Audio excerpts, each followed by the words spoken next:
While the number of ways to attack in an NBA offense are numerous enough to make you dizzy, there's been one method that has persisted since almost the beginning of the game. And as we progress into the modern era with an incredible rise of individual skill development, that same action is even more devastating to an NBA defense. So, let's look more closely at this movement pattern, who runs it the best, and why it's the hardest thing to stop in the game of basketball.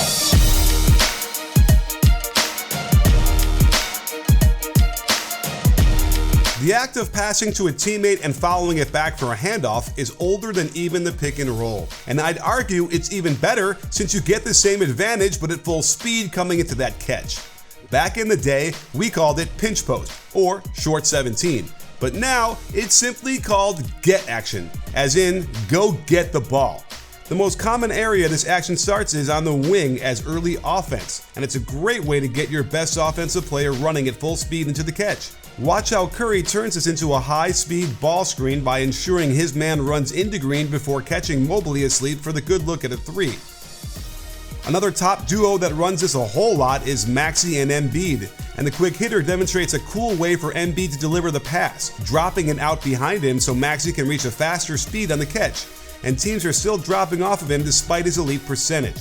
It would seem impossible to stop a 7'4" player from running this at the half-court line, especially if the defender goes underneath Collins.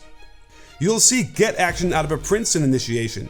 The handoff at the wing first can cause a switch, and then the quick follow back for the handoff sees Van Vliet going in a carousel around Sabonis, allowing for the open shot from Murray. On this handoff at the wing, there is no switch, but the jab step by Monk forces his man to jump lower. Watch how Monk begins running towards Sabonis before he passes the ball. Now he's got a big head start for the pitch, an open three when Champagny goes underneath.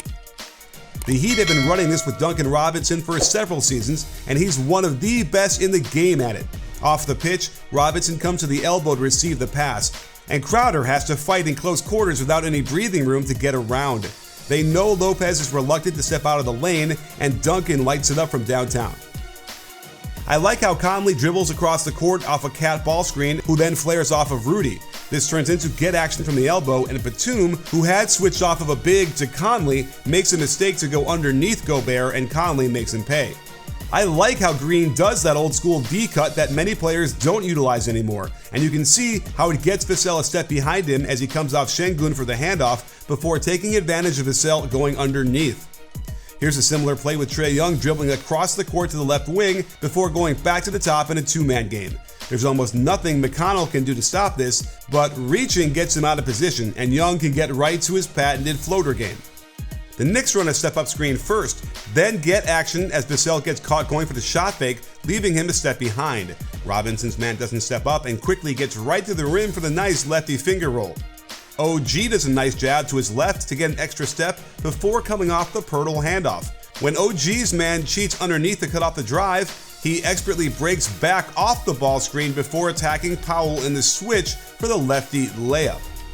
The Pacers have a cool wrinkle where Halliburton walks his man towards the baseline while they bring Mathurin near the elbow to screen for him before he cuts back off of Turner for the handoff. This forced a switch, but they could never recover as Halliburton takes advantage to get into the lane for the floater.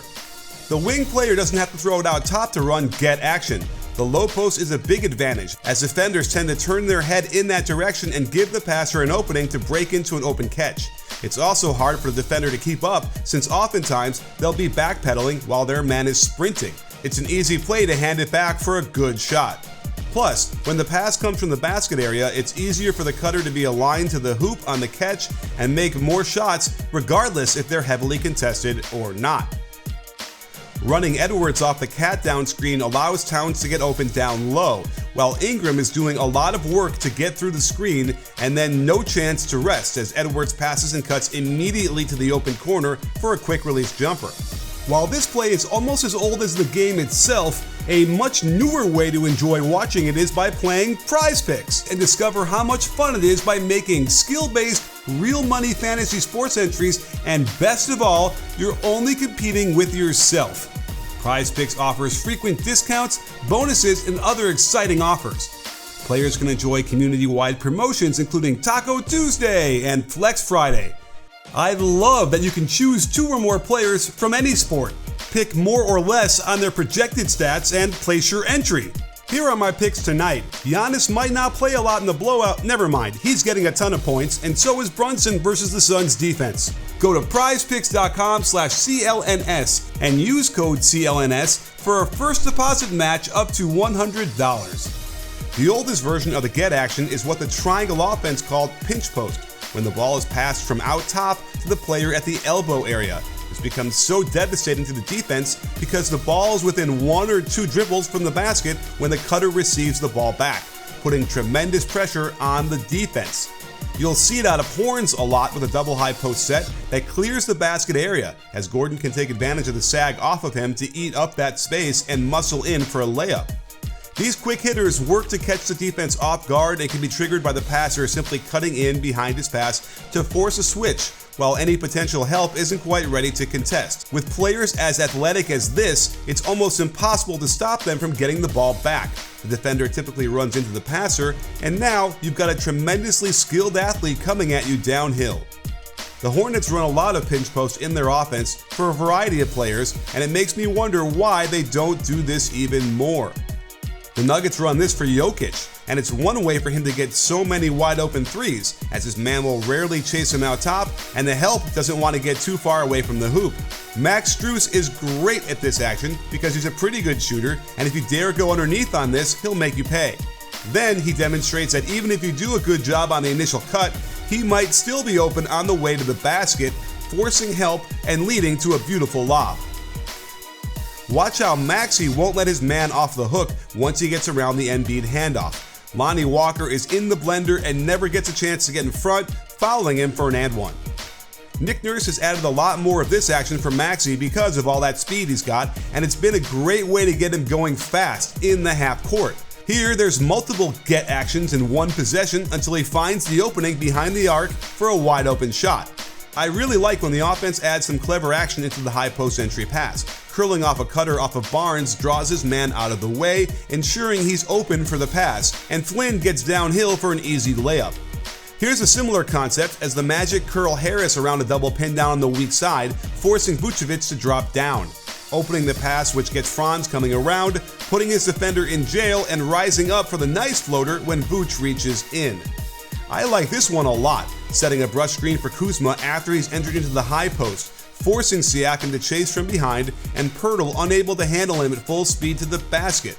How about cutting the receiver off a pin down to make sure he's open, and then the handoff into a step-up screen from that first screener.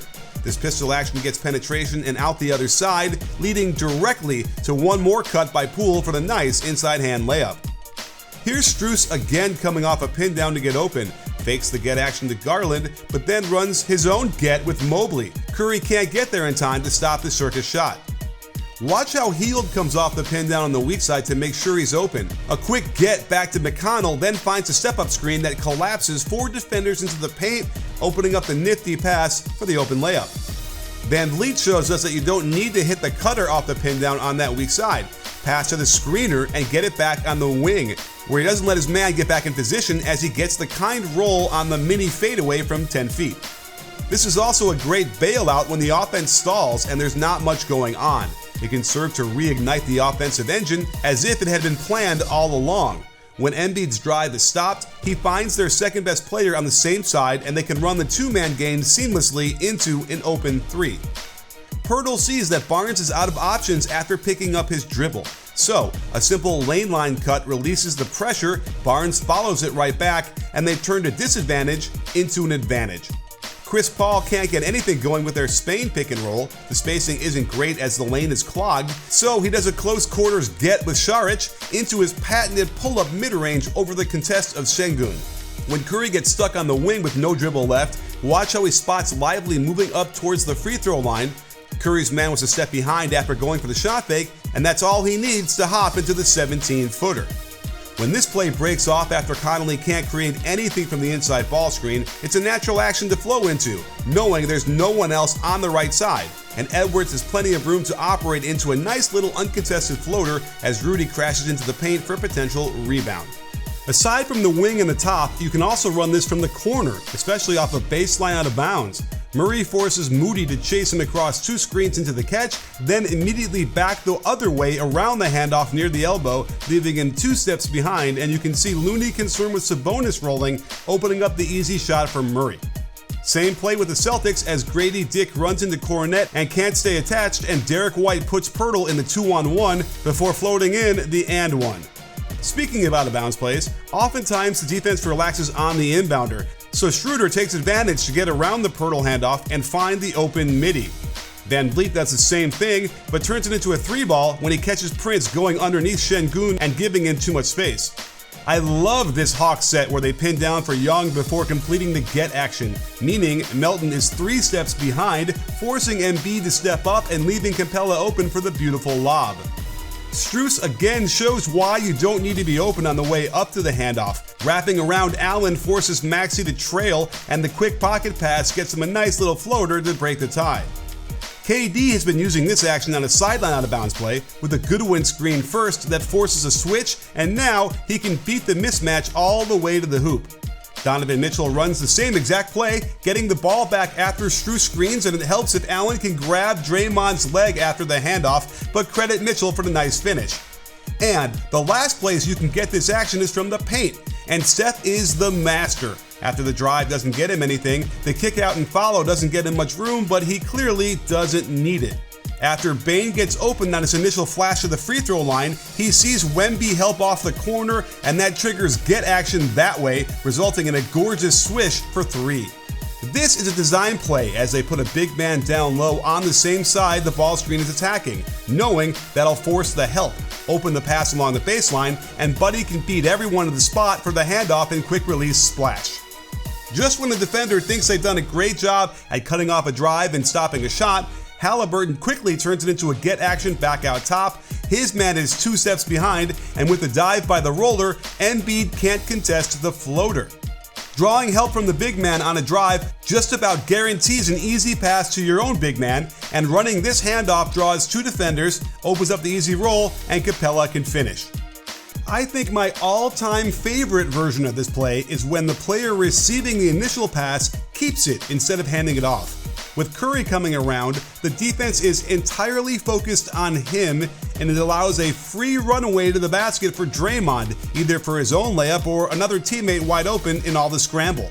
Sabonis will do this as well, as the defense tries to switch a handoff that never happens. The weak side defender has to rotate to stop a layup, and it's a wide open 3 for Keegan Murray. Gorgeous. The fact that this play was invented so long ago, and yet is still the most difficult thing to stop, makes me pull my hair out a little bit when you realize NBA teams run it so infrequently. My hope is that they'll see this video and understand just how many different ways there are to run get action, and encourage more of the beautiful game. After all, this is a team concept that requires at least 2 players to generate the shot, and from a coach's perspective, that's poetry in motion.